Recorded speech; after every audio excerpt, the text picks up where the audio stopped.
March 20th, 1943, the headquarters of the U-boat command at the Hotel am Steinplatz in Berlin. Gross Admiral Karl Donitz stood before a map of the Atlantic Ocean studded with pins representing his submarine fleet. The previous month had been spectacular. 41 Allied merchant ships sunk in just the first 20 days of March. Over 600,000 tons sent to the bottom. The convoy battles were reaching a crescendo. Britain was being strangled. Victory seemed within reach. Then an intelligence officer brought him the latest report from the Abwehr, German military intelligence. The Americans were deploying a new weapon in the Atlantic. Small aircraft carriers, barely larger than merchant ships, converted from commercial hulls in a matter of months. They called them escort carriers, CVEs, combustible, vulnerable and expendable, the American sailors joked. Donitz read the report and laughed.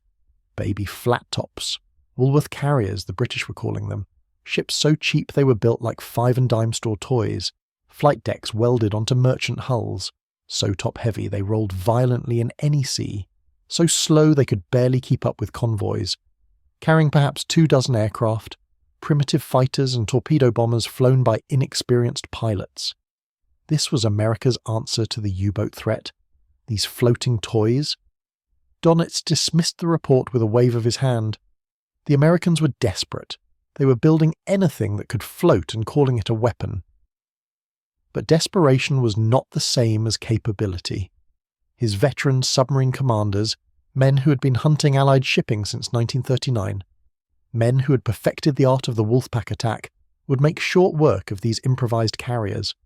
The Americans didn't understand submarine warfare. They didn't understand the Atlantic. They would learn painfully that there was no substitute for proper warships properly employed. What Donitz didn't know, what he couldn't have imagined as he stood before that map in March 1943, was that within 14 months, those baby flat tops would sink more U-boats than any other weapon system in the Atlantic. Within 2 years, they would capture a U-boat intact, the first enemy vessel boarded and seized by American forces since the War of 1812. The laughter would stop, the mockery would turn to fear, and the escort carriers that German admirals had dismissed as desperate improvisation would prove to be the weapon that broke the back of the U-boat campaign. The story of the American escort carrier begins not with military planning but with a president's frustration. In 1940, as German U-boats savaged British convoys, Franklin Roosevelt watched Britain teeter on the edge of defeat. The Royal Navy was losing ships faster than they could be replaced. Convoys sailing across the Atlantic faced a gauntlet of submarines that attacked with impunity. British destroyers and corvettes did what they could, but they lacked the range to protect convoys. In mid-ocean, there was a gap, a black pit in the middle of the Atlantic where convoys sailed without air cover. Aircraft couldn't reach that far from land bases. Fleet carriers were too valuable and too few to risk on convoy escort. The solution seemed obvious to Roosevelt. Build small carriers, lots of them, cheap and fast. Put them with convoys. Provide air cover where land-based aircraft couldn't reach. Close the gap. Simple. The United States Navy disagreed. In December 1940, Secretary of the Navy Frank Knox and Chief of Naval Operations Admiral Harold Stark submitted their assessment of the escort carrier concept. They didn't want them. Advances in aircraft technology, they argued, made escort carriers impractical. The ships would be too slow, the flight decks too short, the aircraft too limited. Better to build more fleet carriers, more destroyers, more of everything except these improvised toys. President Roosevelt overruled them. He didn't care what the Navy wanted. He cared about keeping Britain alive. On February 1st, 1941, he gave priority to construction of aircraft transports that could be converted to combat use. The program was authorized over the Navy's objections. The first American escort carrier was USS Long Island, converted from the merchant ship Mormac Mail. She was commissioned on June 2, 1941, 6 months before Pearl Harbor. Long Island was tiny by carrier standards, 492 feet long, displacing 7,800 tons, capable of carrying just 21 aircraft. Her flight deck was 362 feet long. She could make 16.5 knots in calm seas. She rolled abominably in any weather. Her crew called her the USS Short Island because her flight deck seemed so inadequate. But she could operate aircraft. She could launch and recover planes. She could be built quickly and cheaply, and that was enough. The British, desperate for any air cover they could get, were enthusiastic about escort carriers. They had already converted a captured German merchant ship into HMS Audacity, proving the concept worked. When Long Island completed trials, the Royal Navy asked the United States to build improved versions for them. The result was the Bogue class, 11 carriers built on C-3 cargo ship hulls. They were 495 feet long, displaced about 10,900 tons, could make 18 knots, and carried 28 aircraft. Not impressive by any standard, but they could be built in 8 to 10 months at a fraction of the cost of a fleet carrier. More importantly, they could be built in quantity. Shipyards that had never constructed warships could build escort carriers. The hulls were merchant ship designs. The machinery was standard commercial equipment. The weapons were minimal. Everything was standardized, simplified, mass-produced. Henry Kaiser, the industrial magnate who had built the Boulder Dam and would become famous for Liberty ship construction, saw the potential immediately. He convinced Roosevelt that escort carriers were the key to winning the Battle of the Atlantic. Not because they were good ships, they weren't, but because they could be built fast enough and in sufficient numbers to overwhelm the German submarine force through sheer presence. The Navy Department remained skeptical, but Roosevelt authorized Kaiser to build 50 escort carriers to his own design, the Casablanca class. The shipyards on the Columbia River in Washington state began launching them in July 1943 at a rate of 1 ship per week. 50 carriers in 12 months. An astonishing feat of industrial production that would prove decisive in the Atlantic War. The German appreciation of the escort carrier threat was shaped by their own experience and doctrine. German naval aviation had never emphasized carrier operations. They had started building Graf Zeppelin, their only fleet carrier, in 1936, but construction was never completed. Their understanding of carrier warfare came from observing British operations and from intelligence reports. When they learned the Americans were building small carriers from merchant hulls, their reaction was predictable. This confirmed everything they believed about American military incompetence. The Americans built quantity over quality. They substituted industrial mass production for tactical sophistication. They thought they could overwhelm German skill with American steel, but warfare wasn't about numbers. It was about training, experience, doctrine, the intangible qualities that made German forces superior. A report from U-Boat Command Intelligence Section in early 1943 summarized the German view. The American escort carriers represent desperate improvisation rather than sound naval design. These vessels lack the speed to operate with fleet units. Their flight decks are too short for modern aircraft. Their aircraft complement is inadequate for offensive operations. Their construction is substandard by warship criteria. While they may provide marginal improvement in convoy defense, they pose no significant threat to U-boat operations. Our submarine commanders have faced British escort carriers and found them manageable. The American versions, built cheaper and faster, will be even less capable. Assessment: minimal threat to submarine operations. This appreciation would prove to be one of the most catastrophic intelligence failures of the war. The first escort carriers deployed to the Atlantic in early 1943 did little to change German opinions. USS Bogue arrived at Norfolk in January 1943 and began convoy escort operations. Her initial patrols were frustrating. Her aircraft, Grumman F-4F Wildcat fighters and TBF Avenger torpedo bombers, were good planes but flown by inexperienced pilots. The Wildcats had been designed for fleet carrier operations in the Pacific. The Avengers were brand new, with teething problems still being resolved. The pilots, many of them recent graduates of flight training, had limited experience landing on carriers, especially the short rolling decks of the Bogues in Atlantic weather. The tactics for anti-submarine warfare were still being developed. Should the carriers stay with convoys providing direct protection, or should they form independent hunter-killer groups, roaming the Atlantic searching for U-boats? In the first months, doctrine favoured convoy protection. Bogue stayed near her assigned convoys, launching aircraft to patrol ahead and on the flanks, responding to submarine contacts reported by escort destroyers. The results were disappointing. In her first 3 patrols from January through April 1943, Bogue made numerous radar contacts with surfaced U-boats. Her aircraft attacked multiple times, but they achieved no confirmed kills. Pilots dropped depth charges that missed. U-boats dove before aircraft could attack. Coordination between the carrier, her escorting destroyers, and the aircraft was poor. The Germans observed these early operations and found their initial assessment confirmed. The escort carriers were nuisances but not threats. U-boats could dive when aircraft appeared. The slow carriers couldn't pursue. The aircraft had limited range and endurance. One particularly confident U-boat commander, Kapitänleutnant Hans Otter of U-270, filed a combat report after evading Bogue's aircraft 3 times in a single day. The American carrier aircraft are poorly coordinated with their surface escorts. Their attack approach is predictable. They give adequate warning for dive procedures. Their depth charges are set too deep and full wide of target. Assessment: threat level minimal. Resume patrol operations. Donitz read these reports and smiled. His assessment had been correct. The Americans were flailing. But something was changing in those early months that German intelligence failed to appreciate. The Americans were learning. Every failed attack was analysed, pilots debriefed, mistakes identified, procedures refined. The 10th Fleet, the American Anti-Submarine Command, was collecting data from every patrol, every contact, every engagement. They were developing tactics based on what worked rather than what doctrine prescribed. And they were beginning to understand that escort carriers' true potential lay not in convoy defence but in offensive operations.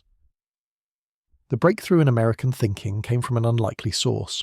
Captain Daniel Vull Gallery, commanding officer of USS Guadalcanal, was an experienced naval aviator with a maverick streak. He had commanded the airbase in Iceland, hunting U-boats with land-based patrol aircraft. He understood submarine operations and pilot capabilities. When he took command of Guadalcanal in September 1943, he brought with him ideas that challenged Navy doctrine.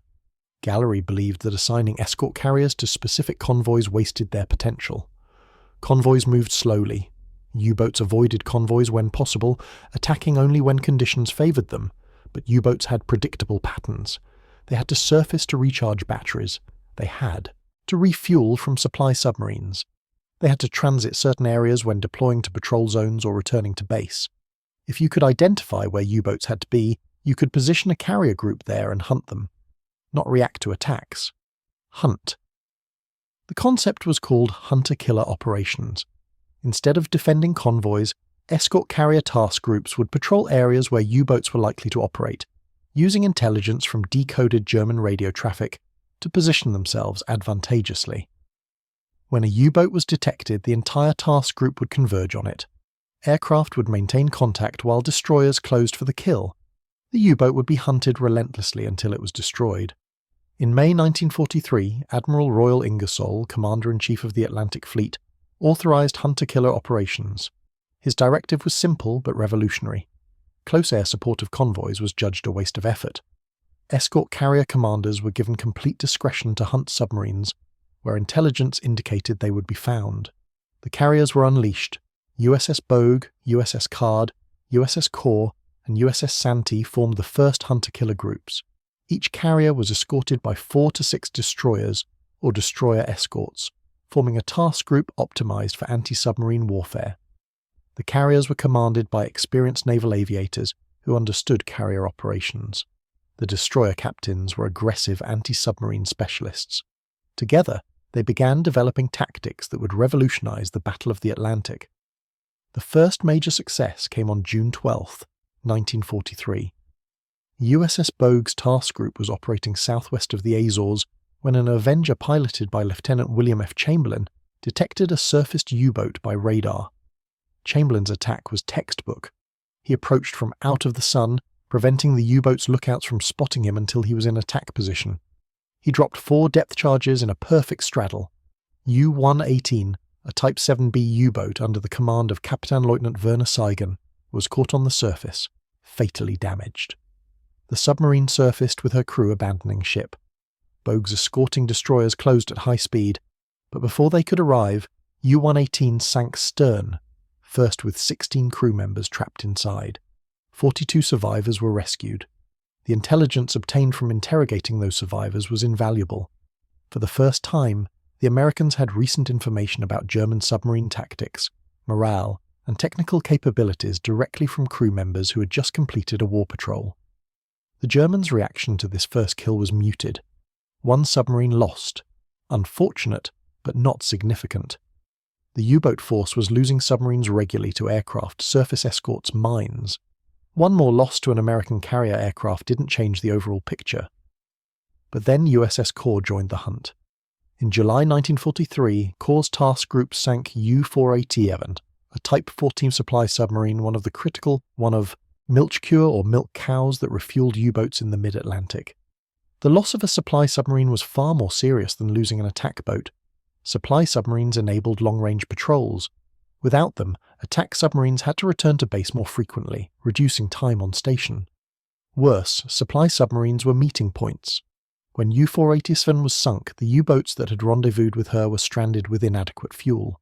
Some had to abort their patrols. One had to surface and surrender to avoid running out of fuel before reaching base.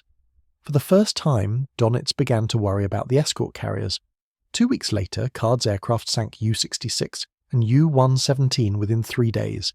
Then Corps' planes destroyed U-509 and U-664. By the end of August 1943, American escort carriers had sunk 10 U-boats. Donitz convened an emergency conference to assess the threat. The analysis was sobering. The Americans had learned how to use their carriers. They were no longer defending convoys. They were hunting submarines in areas where U-boats were most vulnerable, during refueling operations in transit zones and near patrol area boundaries. The carriers operated with aggressive destroyer escorts that pursued contacts relentlessly. Aircraft maintained contact with submerged U-boats, calling in destroyers for depth charge attacks. Most troublingly, the Americans seemed to know where U-boats would be. Repeatedly, escort carrier groups appeared in areas where submarines were operating, as if they had advanced knowledge of U-boat positions. German intelligence didn't know about Ultra. They didn't know that British codebreakers at Bletchley Park had broken the Enigma cipher and were reading German naval communications almost in real time.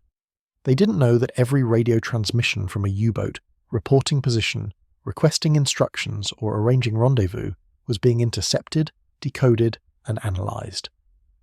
The escort carriers were being vectored to submarine positions based on intelligence so accurate it seemed like magic. When U-boats reported their positions to headquarters, American submarines knew within hours. When supply submarines arranged rendezvous with attack boats, the 10th Fleet knew the time and place. Escort carrier task groups could position themselves to intercept. The U-boats were being hunted using their own communications. The hunter had become the prey. The German countermeasure was to reduce radio transmissions, but this created its own problems. U-boat command couldn't coordinate Wolfpack operations without radio. Submarines couldn't report convoy sightings without radio. Supply submarines couldn't arrange refueling without radio. The entire German submarine operational concept depended on radio communication. Reducing transmissions meant reducing effectiveness. The tactical situation for U-boat commanders was becoming impossible. Surfacing in daylight was suicide. Allied aircraft coverage in the Atlantic was now almost continuous. But staying submerged for extended periods drained batteries. Without surfacing to run diesel engines and recharge, a submarine could only operate for a day or two before running out of power. The solution was to surface at night when aircraft couldn't see them. But the escort carriers were developing night operations. Aircraft equipped with radar and searchlights were beginning to hunt submarines after dark. The Americans were even developing acoustic homing torpedoes, Mark 24 Fidos, that could be dropped by aircraft and would home on the sound of a submarine's propellers. The technology was primitive but terrifying. An aircraft didn't need perfect aim anymore. Drop the homing torpedo close enough and it would find the submarine on its own. By October 1943, Donitz admitted in his war diary that American escort carriers had become a serious threat. The figures were undeniable. In the 5 months from June through October 1943, American escort carrier task groups sank 27 U-boats. More than any other American anti-submarine weapon system, more than land-based patrol aircraft, more than destroyer groups. The baby flat tops that had been dismissed as desperate improvisation were killing submarines at an unsustainable rate. German submarine construction could replace the losses, but trained crews were harder to replace. Each sunken U-boat took 48 trained submariners with it, men who had completed months of training, men who understood submarine operations, men whose experience was irreplaceable. The American escort carriers were creating an attrition rate that German training programs couldn't match. Worse, the submarine force's morale was cracking. U-boat crews had gone to war confident in their superiority. They had hunted Allied shipping with impunity for 2 years. Now they were being hunted. The psychological reversal was devastating. Every surfacing could be an ambush. Every radar contact could be an escort carrier group. The Atlantic, once a hunting ground, had become a death trap. German submariners began calling the escort carriers Eschber Wasser Jager, the above-water hunters. The name carried fear. It meant death from the sky without warning. It meant being caught on the surface with no time to dive. It meant watching your shipmates die as aircraft dropped depth charges with casual precision.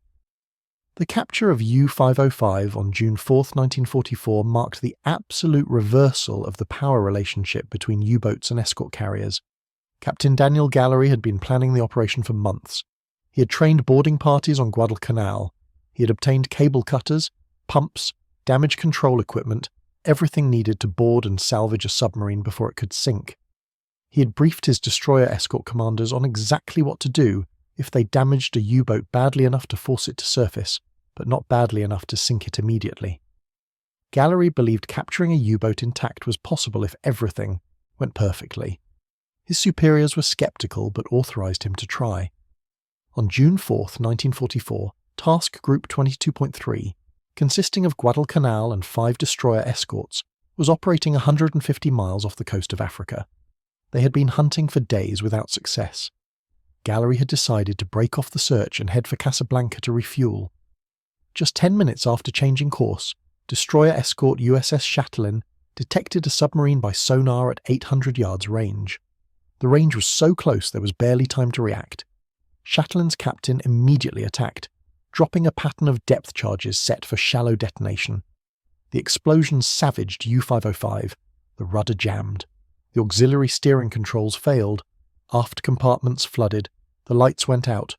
Chlorine gas from cracked batteries began filling the boat.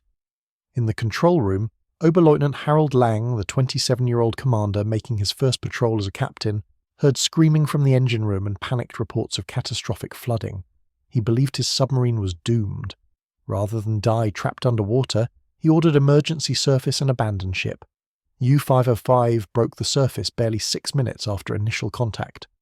The submarine was only 700 yards from Chatelaine when it came up. Wildcat fighters from Guadalcanal were overhead within minutes, strafing the submarine to suppress any resistance. Chatelaine closed in, firing her deck guns.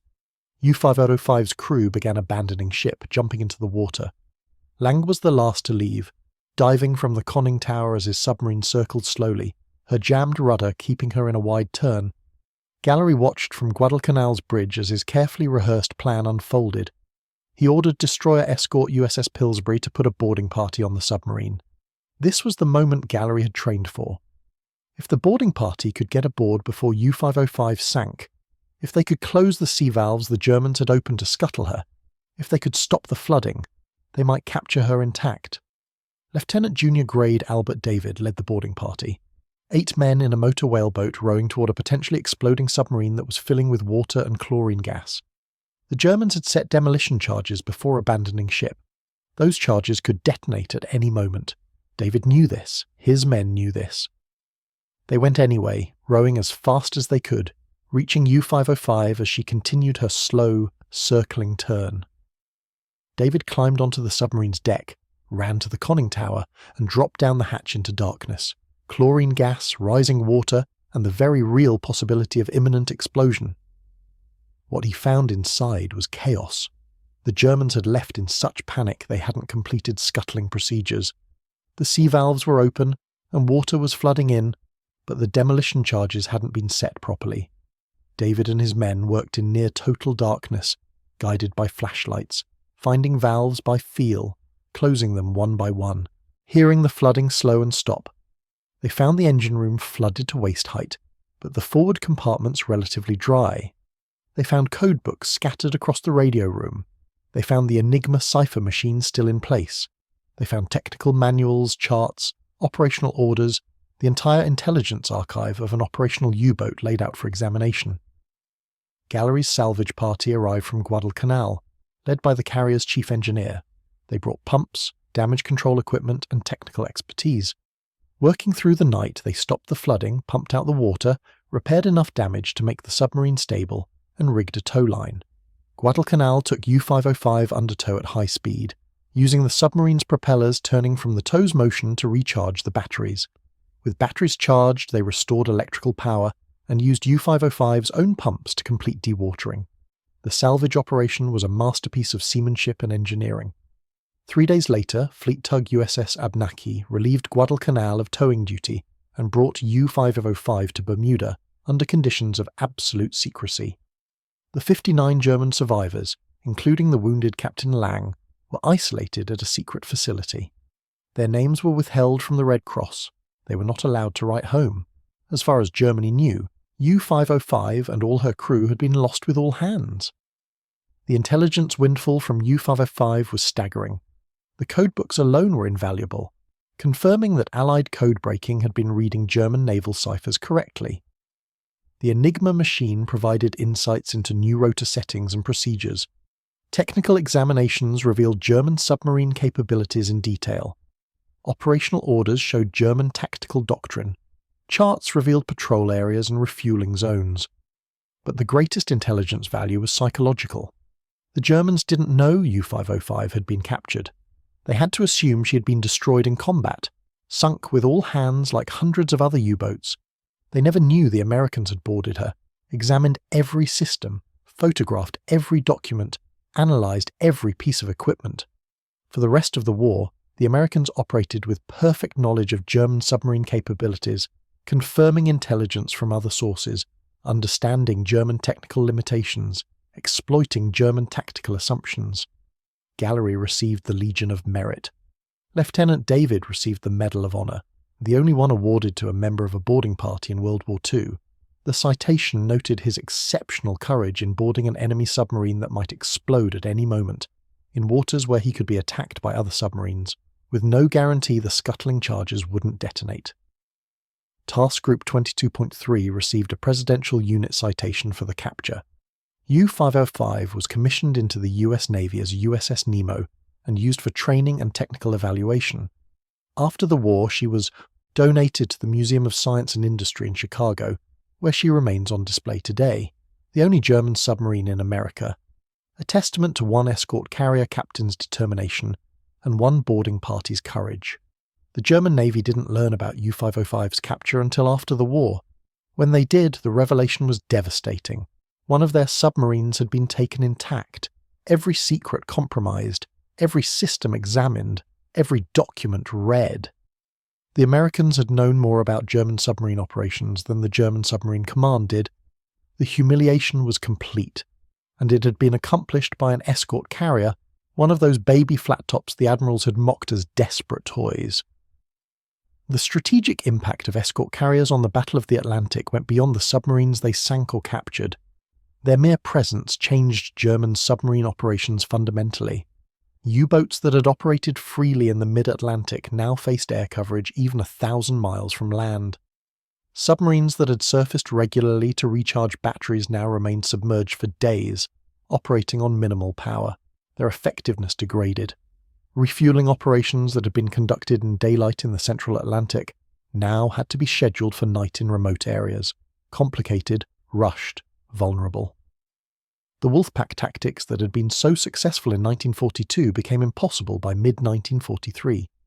Wolfpacks required multiple submarines to coordinate attacks on convoys. Coordination required radio communication. Radio communication revealed submarine positions to Allied intelligence. Escort carrier groups would be vectored to those positions within hours. The submarines would be attacked before they could attack the convoy. The tactical advantage had shifted decisively. The production of Casablanca-class escort carriers in 1943 and 1944 overwhelmed German submarine construction. Kaiser's shipyards completed 50 carriers in 12 months. Each carrier carried 24 aircraft. Each aircraft could patrol hundreds of square miles of ocean. The coverage was not total, but it was sufficient. There were no longer safe areas in the Atlantic. No black pit where convoys sailed unprotected. No refuge where submarines could surface without risk. The ocean had become a hunting ground for escort carriers. By early 1944, the U-boat war was effectively over. German submarines continued operating, continued sinking ships, continued tying down Allied resources. But they were no longer a strategic threat. The tonnage they sank was less than Allied shipbuilding replaced. Their casualty rates were unsustainable. Their tactical options had been reduced to desperation. Donitz knew this. In his private diary, he admitted the Battle of the Atlantic was lost, but he continued operations because Hitler demanded it, because submarines tied down Allied escort ships and aircraft, because surrender was not an option. The last 18 months of the war saw German submarines slaughtered. New types with better underwater performance were introduced too late. The Type Sitkifen Elektroboot, a revolutionary design that could outrun escort ships while submerged, didn't enter service until weeks before Germany's surrender. The Schnorkel, a breathing tube that allowed diesel engine operation while submerged, reduced vulnerability but couldn't reverse the strategic situation. The American escort carrier task groups continued hunting through the end of the war. USS Bogue and her escorts sank 13 U-boats total, earning a Presidential Unit citation. USS Card's aircraft destroyed 10 submarines. USS Core accounted for 13 kills. USS Guadalcanal's group sank 9 plus the capture of U-505. Across all escort carrier groups, American CVEs and their escorts sank 53 U-boats and captured one between May 1943 and May 1945. The aircraft from escort carriers accounted for 31 kills directly.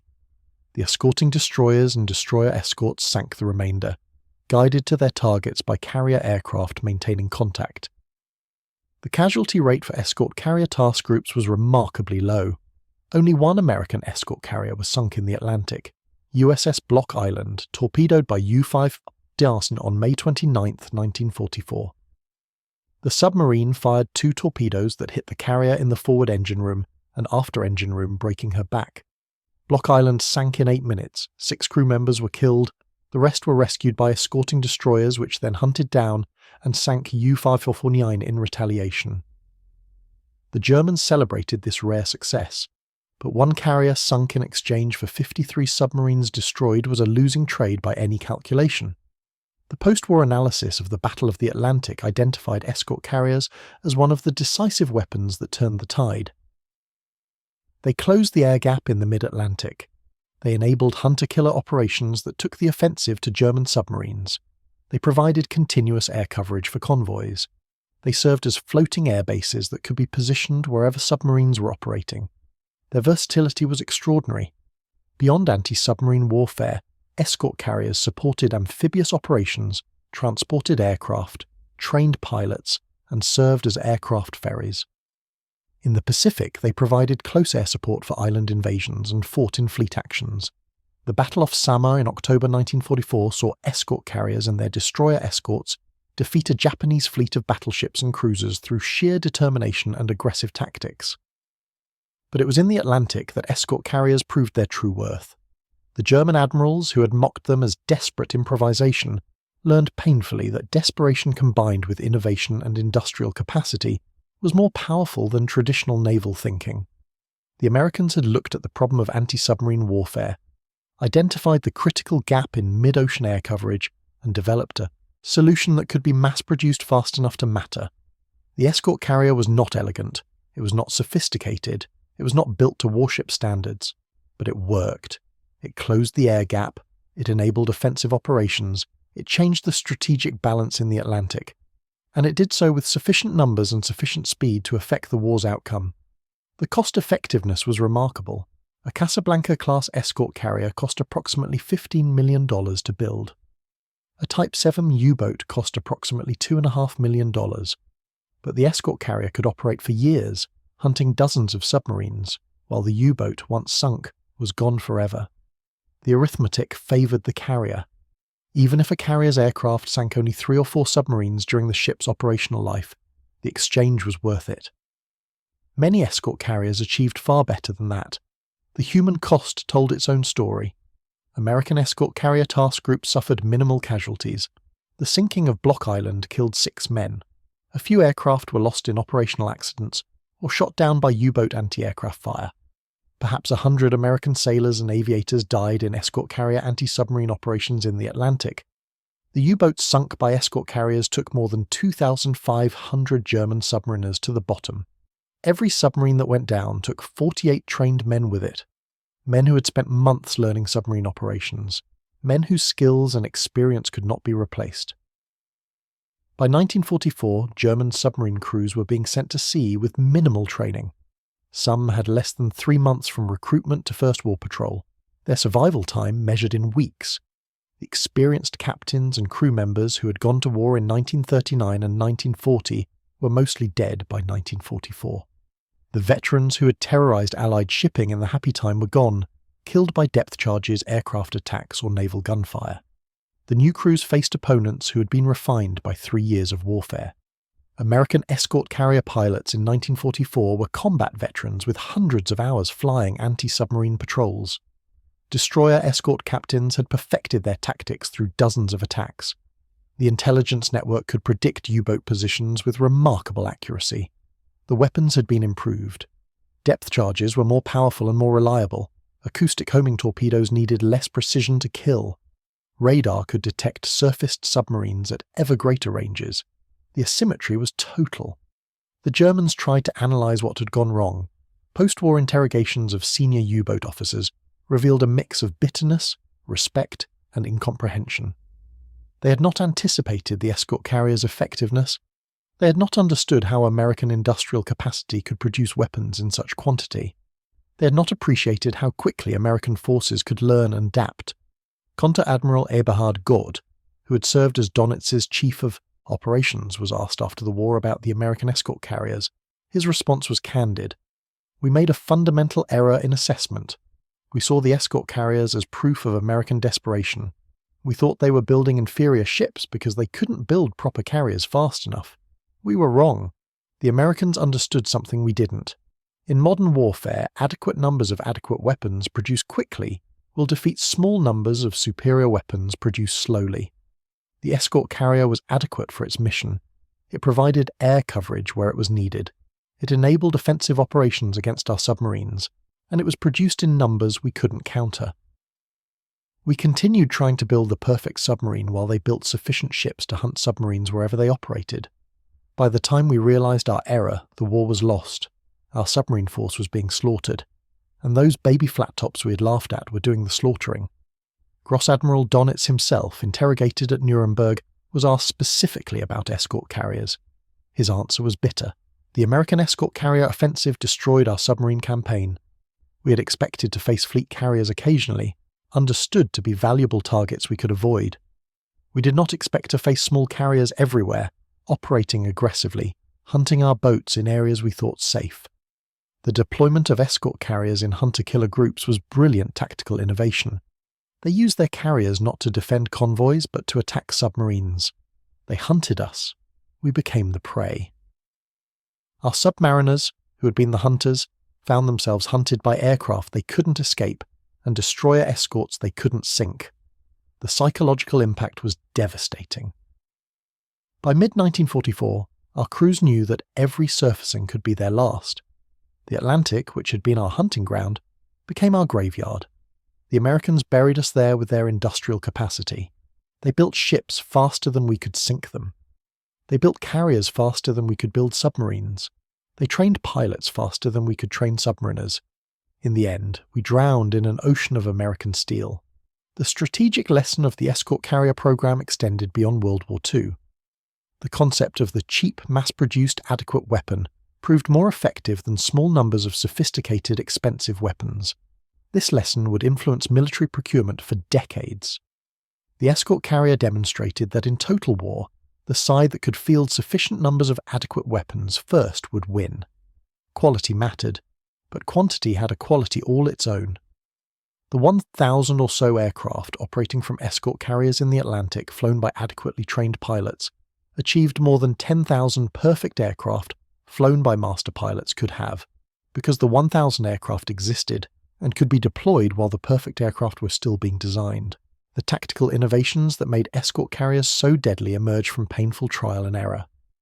In the summer of 1943, as hunter-killer groups began achieving their first successes, American commanders realized they were creating a new form of naval warfare that had no precedent.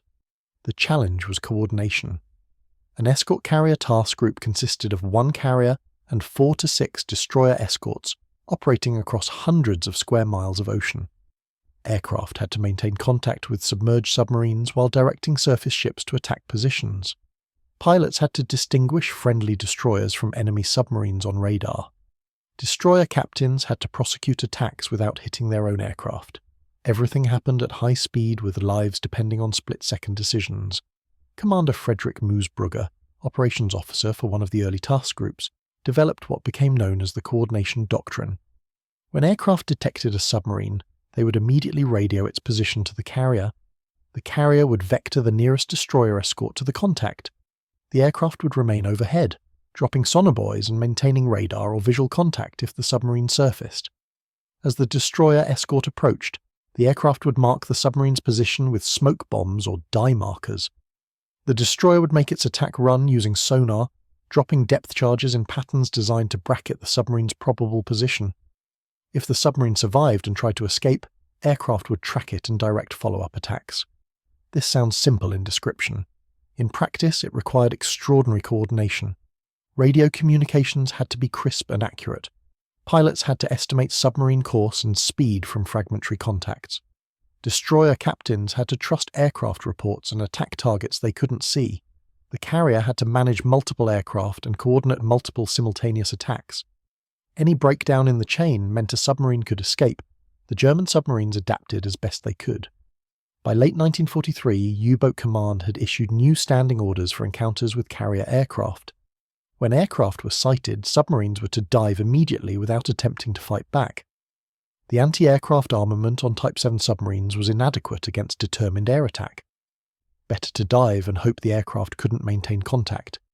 If caught on the surface too close to attacking aircraft, the submarine should perform a crash dive while firing all anti-aircraft weapons to disrupt the attack. Once submerged, the submarine should go deep, at least 150 meters, and change course radically to throw off pursuing destroyers.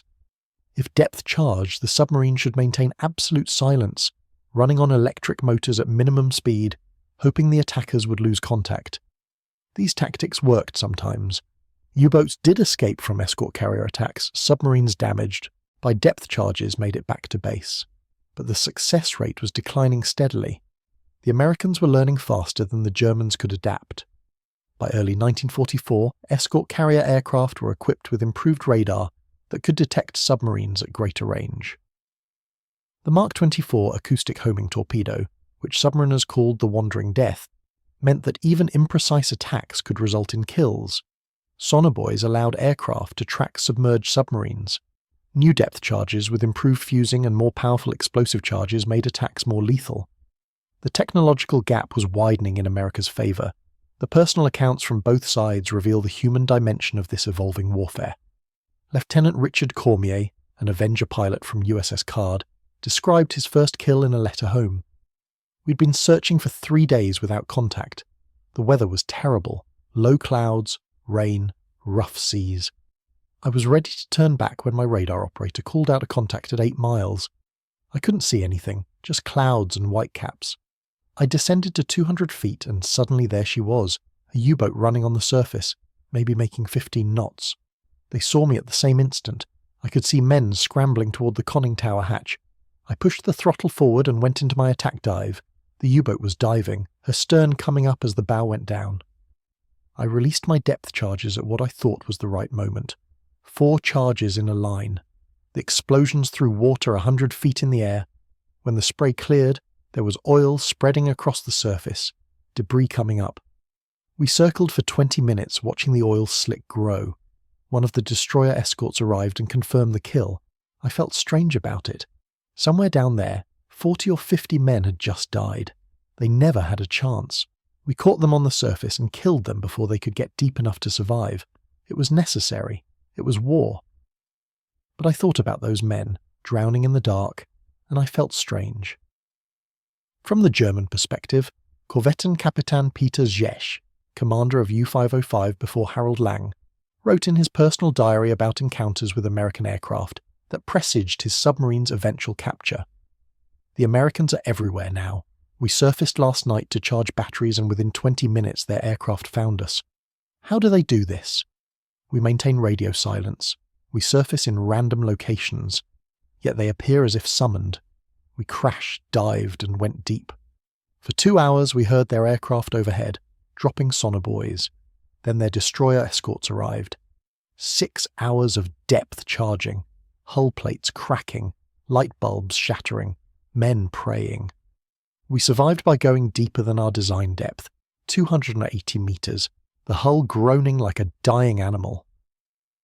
When we finally surfaced 12 hours later, the Americans were gone, but they'll be back. They're always back. This is not the war we trained for. We are no longer hunters. We are rats hiding in a sinking ship. Zszekia's despair was well founded. He would commit suicide during a subsequent patrol in October 1943, shooting himself in the head in front of his crew during a depth charge attack. His first officer took command and managed to bring U-505 back to base, but the psychological damage to the crew was severe. When Harold Lang took command in 1944, he inherited a submarine with a traumatized crew, a reputation for bad luck, and orders to patrol an Atlantic Ocean now dominated by American escort carriers. His capture was almost inevitable. The intelligence war paralleled the tactical war. Every captured German submariner was interrogated extensively at facilities in the United States and Britain. The information extracted was remarkably detailed. Interrogators learned about crew morale, training standards, technical problems, tactical doctrines, base locations, supply procedures, everything that might provide operational advantage. The Germans' prisoners were kept isolated from each other and from Red Cross contact, preventing them from comparing stories or refusing to cooperate. The interrogation techniques were sophisticated. Prisoners were treated well, given good food, medical care, and comfortable accommodations. Then they were subjected to seemingly casual conversations with interrogators who spoke perfect German, who seemed sympathetic, who asked innocent questions that extracted operational intelligence. Many prisoners, relieved to have survived, grateful for good treatment, and convinced the war was lost, talked freely. The intelligence windfall from U-505's capture was quantified in a post-war assessment. The codebooks allowed Allied codebreakers to confirm their decryption methods were accurate, reassuring commanders that ultra-intelligence was reliable. The technical documentation revealed German submarine capabilities in such detail that American anti-submarine forces knew exactly what U-boats could and couldn't do. The operational orders showed patrol areas, refueling procedures, communication protocols, everything needed to predict German submarine movements. But perhaps the most valuable intelligence was psychological. The captured documents revealed that German submarine command knew the war was lost by mid-1944. Internal memoranda discussed catastrophic casualty rates, declining crew quality, impossible tactical situations. Donitz's personal correspondence showed he was continuing operations only because Hitler demanded it, not because he believed submarines could affect the war's outcome. This intelligence confirmed that Allied anti-submarine strategy was working. The pressure should be maintained. The hunter-killer group should continue operations. The escort carriers had broken the U-boat force psychologically as well as operationally. The final year of the war saw escort carrier task groups operating with near impunity. German submarines were being sunk faster than they could be replaced. By January 1945, only 60 operational U-boats remained from a force that had numbered over 400 in 1943. New construction barely replaced losses. The Type 21 Electra boats that might have restored German tactical advantages didn't reach operational status until weeks before surrender. The Schnorkel-equipped boats that could stay submerged longer were too few and deployed too late. The war had been decided. On May 4, 1945, Donitz, now Führer following Hitler's suicide, ordered all U-boats to cease operations and return to base. On May 8, Germany surrendered unconditionally. In ports across Germany and occupied Norway, 156 U-boats surrendered to Allied forces. Another 221 submarines were scuttled by their crews rather than face capture. The post-war accounting was sobering. Germany had built 1,162 U-boats during the war. Of these, 785 were lost to enemy action or accidents. Over 28,000 German submariners went to sea during the war. Only 12,000 survived. The casualty rate exceeded 70%, the highest of any military force in the war. The U-boat service, which had begun the war as an elite force confident in its superiority, ended it as a death sentence. The American escort carrier program, by contrast, was an unqualified success. Of 122 escort carriers built for the US Navy, only 6 were lost to enemy action across all theatres. The Atlantic campaign saw only USS Block Island sunk. The production cost was recovered many times over in the strategic value they provided. Beyond submarine kills, escort carriers enabled the entire Allied convoy system to operate effectively. Their presence deterred attacks. Their aircraft provided reconnaissance. Their task groups could respond to threats anywhere in the Atlantic. The strategic mobility of escort carrier task groups proved decisive. Unlike land-based aircraft tied to fixed bases or fleet carriers needed for fleet operations, escort carriers could be positioned wherever submarine activity required them. Intelligence would identify a patrol area where U-boats were concentrating, and a task group would be sent there to hunt them. This flexibility meant that German submarines never found safe areas. The entire Atlantic became a combat zone. The comparison to German strategic thinking is instructive. Germany invested enormous resources in submarine construction, building increasingly sophisticated boats with better performance. The Type 30 could reach 17 knots submerged, faster than most escort ships. It carried more torpedoes and had better sensors. On paper, it was superior to anything the Allies had, but it didn't matter. The Type 30 entered service in April 1945, when Germany had already lost the war. The sophisticated submarine arrived too late to affect the outcome. The Americans, by contrast, had deployed adequate submarines in adequate numbers at the crucial moment. The Casablanca-class carriers weren't sophisticated. They were slow, uncomfortable, and built to merchant ship standards. But they existed in 1943, when they were needed. 50 carriers hunting submarines proved more valuable than 0 perfect carriers that might arrive later. This lesson echoed through post-war military planning.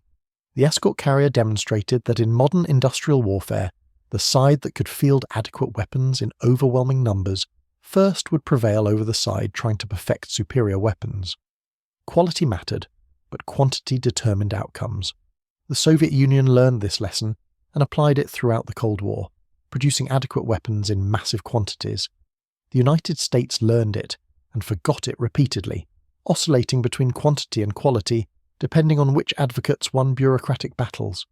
But for one brief period in the Atlantic from 1943 to 1945, American strategy perfectly balanced quantity and quality.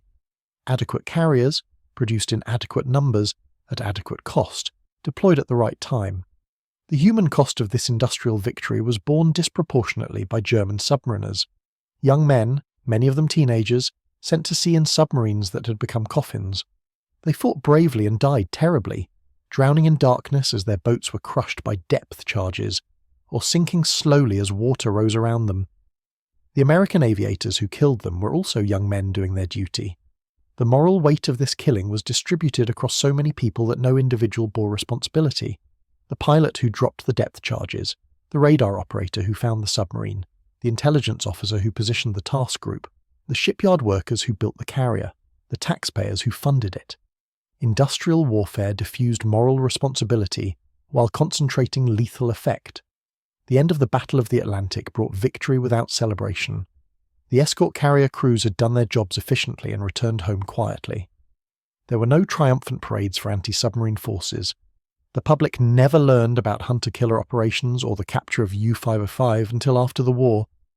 The victory was bureaucratic, statistical, unremarked. Tonnage sunk declined. Submarines destroyed increased, mission accomplished. The escort carriers themselves had brief post-war careers. Most were decommissioned rapidly, considered obsolete as jet aircraft required larger flight decks and more powerful catapults. Some were scrapped, some were sold to foreign navies, a few were converted to other uses.